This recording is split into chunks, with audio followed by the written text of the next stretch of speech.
Hi, and welcome to Love is Crafting. Love is crafting. I'm Tila. And I'm Stanton. And if you're new to our channel, thanks for checking us out. And if you're returning, thanks for the support. What we do on this channel is we take you through crafting and DIY projects that are real, but not necessarily perfect, because Love isn't perfect. We have a goal to reach 1,000 subscribers by the end of the year, but we need your help. Would you consider subscribing to the channel? We post new videos every Saturday. And in today's video, we will be trying out Cricut Infusible Ink Pens. Now, these pens allow you to take your drawing and essentially sublimate it directly onto your project. Now, this is a great activity to do with kids because it brings their projects and drawings to life. It's also a great way to save money because when the kids draw at school, you know the school's going to try to charge you or upsell you something with their drawing anyway. You can show your support for this channel by liking, commenting, and subscribing. Love is crafting. Love is crafting. So our friend came to us and they are having a Whataburger themed birthday party. So we decided to create a design for them to use. Start by opening up Cricut Design Space and uploading your image. We downloaded one off of Etsy and then we're uploading it from our files. When selecting the image from your files, make sure you have the SVG version. Here you can see the kind says SVG image and not PDF. Sometimes when you get images off of Etsy, they don't come out perfect. And that's okay. But what can you do about it? Well, you edit it.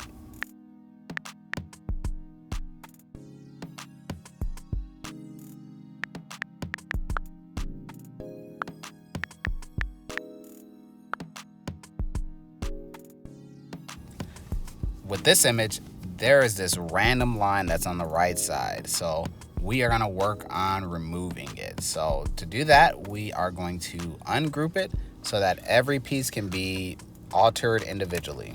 To do this, select your image, then go to your actions in the toolbar and select ungroup. Since this random line was connected to the R, we selected the R. Then we duplicate it just in case we mess something up. Next, we added a square from the shapes in the menu bar below. Now we're going to use this square to essentially get rid of that line through a series of selecting it and slicing it.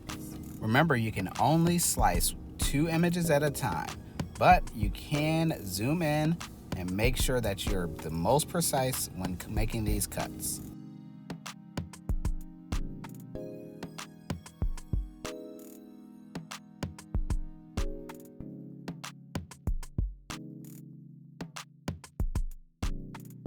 Once you get your edit exactly the way that you want to, go ahead and delete that duplicate that you had and replace it with your newly formed edit. Now that we have the image edited the way we want it to, we just select the image and regroup it. Now it's time to tell the Cricut we want this to be drawn out. To do this, select your image, go to your operation down in the bottom left-hand corner and change it from cut to pen and select your thickness of pen.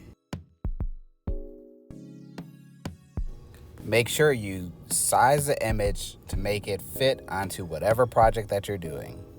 We personally prefer to lock in our proportions so that way when you're resizing it, it doesn't get all warped. Now it's time to click Make It to send it to the mat. Whoops, we forgot to attach it, so we had to go back. Select your image and from the Actions menu, select Attach. This will keep all of your lines that will be drawn out together precisely where you want them to draw.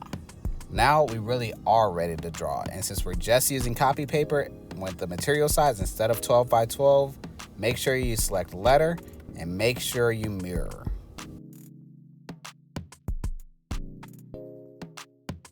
Once your machine is connected, you want to go ahead and select your material type. Click All Materials, and when the menu comes up, you can go ahead and type in the type of material for a quick search. I typed in paper and then I just selected copy paper.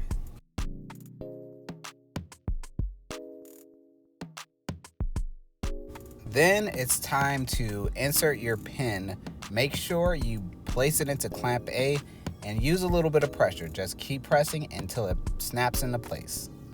Place your paper onto your mat and then feed your mat into the machine and press go. Now, Cricut recommends using laser paper, but let me tell you, copy paper works just as good. Sometimes when Cricut draws, it doesn't do everything perfect, which isn't a problem. Just go ahead and take your marker and finish up the lines that didn't happen. Here we went ahead and we colored it, just playful colors, nothing too pretty, just trying to see what it will look like when we press it. This is where the creativity happens. In our scenario, this is where all the birthday party guests would be drawing their renditions of the Whataburger print. Here we have our 100% polyester practice shirt that we do all of our practice of sublimations on before we actually use a shirt and waste it. It's important to remember to put a piece of copy paper in between your surface that you're pressing on and the t-shirt.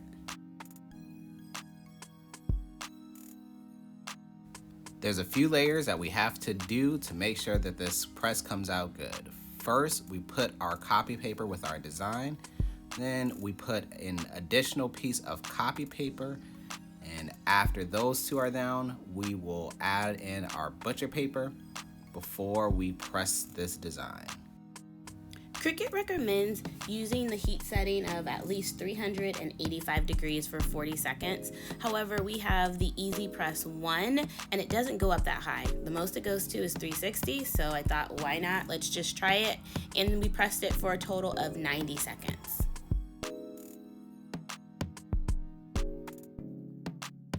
During our first reveal, it was easy to see. Apparently, we didn't have the heat in the right spot. As you see, the bottom is a lot darker than the top. So we recovered it in the butcher paper and pressed it again on the higher side.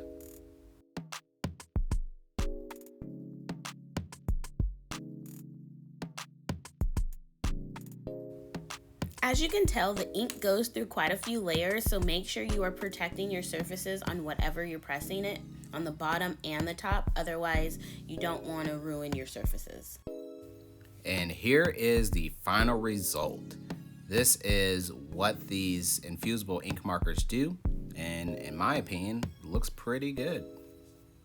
But I thought we could do it better, so we tried again, and this is the result. Thanks for watching, and remember, love is crafting.